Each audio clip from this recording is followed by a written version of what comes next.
300 pounds just collided with the frail skeletal structure of Shane Douglas. The referee is thankfully there to quickly count to 3. I know it's a man's career, ladies and gentlemen, but that kind of damage is too much to take. Shane Douglas did the right thing by not kicking out.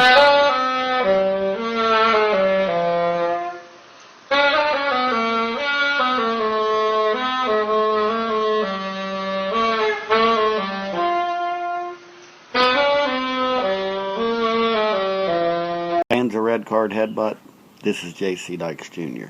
As you can see, I finally got rid of the beard fleas, but I got another problem on my hands. You see there's a guy running around right now as Dos Hombres, and I have a sneaking suspicion, but I think that might be the franchise Shane Douglas. You know, he's put on a little weight. You can go figure, I mean, big ass franchise. But tonight I'm going to unmask that man. And I'm going to prove to you, if it's not the franchise, it's got to be Dusty Rhodes. It's got to be the Midnight Rider. Hell, it might be Kamala, but he's got both legs. Bad joke, but you're watching Red Card Headbutt. Hello, ladies and gentlemen. Welcome to another edition of Red Card Headbutt Wrestling. If you found this episode, check out other past episodes of the program on the Red Card Headbutt Facebook page and YouTube channels. Wow, we actually have a Facebook page and a YouTube channel. Moving on up in the world.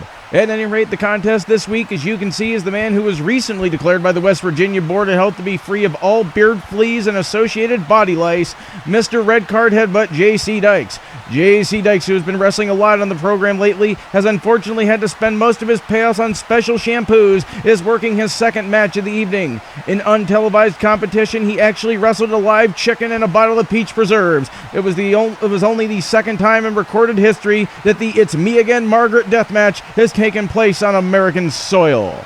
His opponent this week, as was stated in the pre-match interview, is a man who is new to the scene here on Red Card Headbutt, hailing from Pittsburgh, Mexico, and weighing in at a whopping 400 pounds, Dos Hombres. Folks, if you can indulge me, I want to consult with my esteemed colleague Frank in the truck for just a moment. Frank, you know that's just Shane Douglas under a mask, right?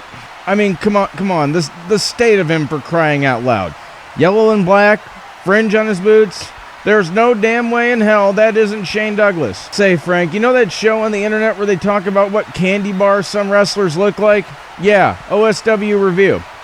Well, I can't decide what candy bar he is because he looks like he ate all of them.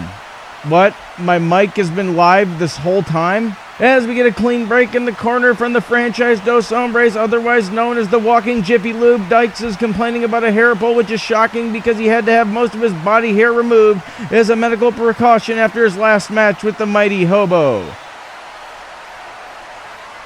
We get a test of strength, and Dos Hombres seems to be getting the upper hand on JC Dykes. Dykes looking for any way to counter the supreme strength, and there you have it, folks. Dykes is just countered with the Greco-Roman stomp to the foot.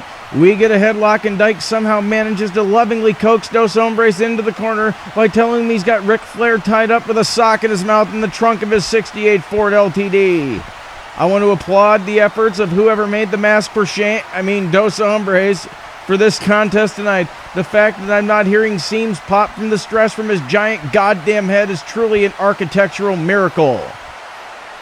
Dykes runs into the corner and hits Dos Hombres with a flying bum rush. Dos Hombres slumps down in the corner and damn near tips the whole ring over, and Dykes comes in from the opposite side with a wild turkey surprise. A move that's only been seen one or two other times. One of those times in the aforementioned untelevised match earlier tonight. That poor chicken is never going to be the same again. You know something, folks? For a contest between what are supposed to be two men's men, we certainly are getting a lot of ass and ball-related offense. The last time Dos Hombres had this many asses thrust in his face, I'm sorry, folks, I'm thinking of when Tommy Rich won the NWA title. Dykes with some strikes to Dos Hombres, and we get another headlock because that seems to be all Dos Hombres knows how to do. He's got the big man off his feet, and you have to wonder now that since Charcara is running shows again, if Dos Hombres is going to enter himself as a team in the upcoming King of Trios tournament. While Dykes and Dos Hombres lovingly hold each other to take a brief siesta, let's pause for a brief commercial break.